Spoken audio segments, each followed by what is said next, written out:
ও মেয়েগুলো কি দেখতে মাইরি, এদেরকে দেখলে না আমার সারা গা কুরকুর কুরকুর করে ওঠে। যাই একটাকে বিয়ের প্রস্তাব দিয়ে দেখি।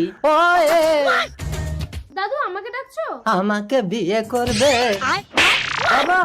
বাবা না, মানে আমার ছেলের সাথে তোমার বিয়ের কথা বলছিলাম। ও আচ্ছা, তোমার ছেলের কথা বলছিলে?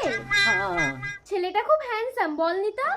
ও কি চেহারা, যেন ডাসা পিয়ারা। বাবা আমার লজ্জা করছে। শ্রেষ্ঠ। খুব ইন্টারেস্টিং, বল। দাদু তুমি আমাদের বাড়িতে এসে আমার বাবা মায়ের সাথে কথা বলো। ছেলেকে দেখিয়ে বিয়ে পাকা করে বিয়ের দিন ছেলেকে মেরে হসপিটালে ভর্তি করে বলবো মেয়ে লগ্ন ভ্রষ্ট হবে, আমাকে বিয়ে দিয়ে দাও। দুটোই তো সুন্দর মেয়ে, বাবা শ্রেষ্ঠ তুই ওটা